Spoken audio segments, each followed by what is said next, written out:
refuge et en peu de temps, parce qu'on a ouvert il y a 3 semaines, en fait, il y a déjà énormément de monde, il y a le buzz sur internet, je revois des amis, ça fait bien plaisir, ça m'émeut même, et quand je pense à Faye est un coiffeur, alors on parle,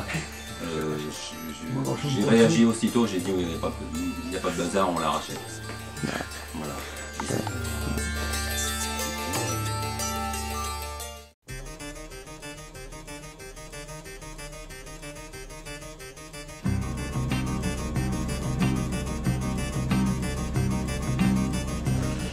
L'origine du film à mère, c'est François Cognard, bizarrement, qui nous a fait découvrir tout ce cinéma-là quand on était petit.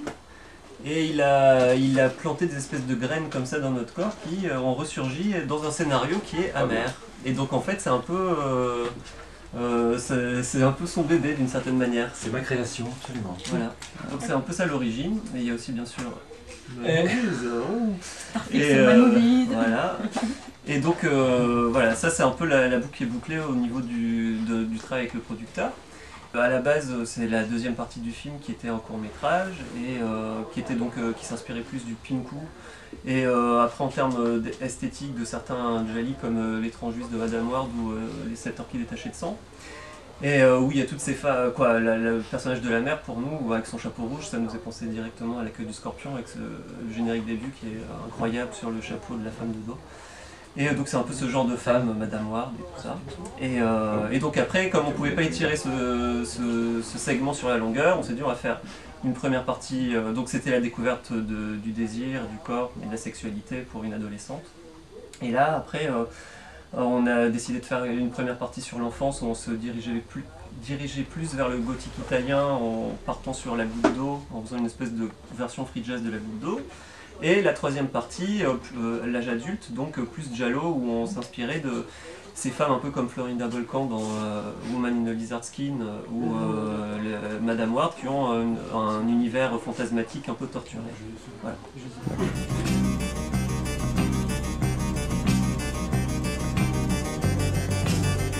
Ce qui nous fait triper nous dans ces films italiens, de séries italiennes, c'est ces moments, par exemple comme dans Profondo Rosso, quand le gars va dans la maison, où tu as 10 minutes où il n'y a pas de parole, c'est ces moments-là qui nous intéressent. Et dans les Djali, voilà, c'est tous ces moments purement cinématographiques, où il y a tout qui passe par l'image, le montage, le son, la musique, qui nous intéressait. Donc du coup, on a conçu le film que via ces séquences-là. C'est le sujet qui est venu d'abord, qui est donc la découverte du désir, du corps, de la sexualité, et après on a... pour raconter notre histoire, on l'a raconté avec le langage et la grammaire du giallo. Voilà. On ne s'est pas dit on va faire un hommage au giallo, on va partir faire une enquête policière, etc.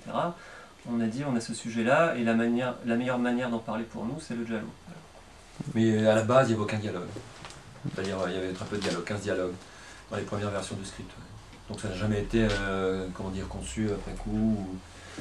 Non, c'était conçu comme ça. Donc c'est pas un scénario facile à vendre non plus. Parce que dans les comités ou dans les télés, les gens aiment bien avoir justement de la psychologie, des explications, être rassurés. Alors que là, on leur demandait de remplir des trous, de remplir des moments qui manquaient. C'était à eux de se projeter là-dedans.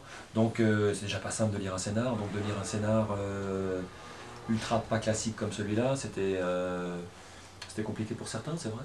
Et certains ne se doutaient pas du tout du film qui aurait arrivé. Donc tant mieux pour ceux qui nous ont soutenus et aidés. Et puis tant pis pour... les autres qui nous rappellent maintenant et que le film intéresse.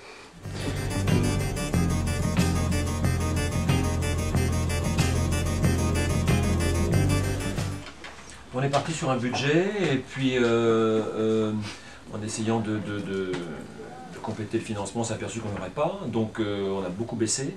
Et à partir de là, Bruno et Hélène ont fait leur découpage, puis ils ont fait leur découpage assez tard finalement. Donc en fonction du budget dont on disposait, et ils se sont dit quel genre de réal on peut tenter. Une réal avec une griffe, avec une marque bien sûr, mais attention de ne pas faire des mouvements d'appareil trop importants, attention de gagner du temps, préparer et aller sur des plans simples et sur un découpage très précis. Donc rapidement, on est tombé d'accord sur... voilà, on disposait de temps et il a fallu faire une mise en scène en fonction. En gros, nous, ça a été parce qu'on a fait, avant ça, on avait fait des courts-métrages sans budget du tout. Donc on a appris une manière, ça nous a permis d'apprendre une manière de travailler un peu système D avec la même équipe de copains.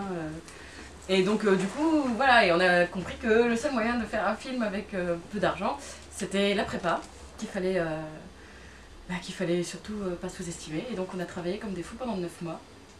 Et c'est comme ça qu'on a pu faire le film. On a gratté sur tout, hein, les locations de décors, Les sons de choses. on a tous fait dans l'équipe plusieurs jobs, quoi. Donc c'est comme ça qu'on y arrive. Ouais.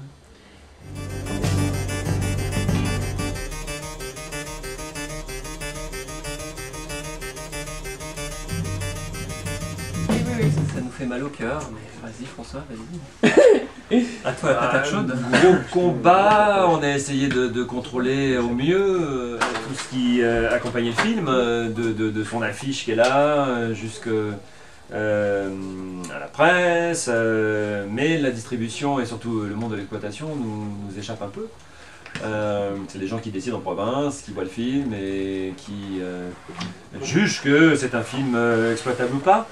Donc on a dû jouer avec des exploitants qui connaissaient leur métier et puis d'autres qui sont beaucoup moins curieux et qui en ce moment ne sont pas dans cette culture-là. Okay. Donc oui, bien sûr qu'on est déçus, mais en même temps le film n'est pas sorti le 3 mars, il est sorti à partir du 3 mars. Et il voyage dans toute la France pendant 3 mois. Donc il va passer par Montpellier, par Nantes, par Le Mans, par Strasbourg, Tours, voilà. Et on essaiera de l'accompagner au mieux à chaque avant-première et en général il restera une semaine minimum.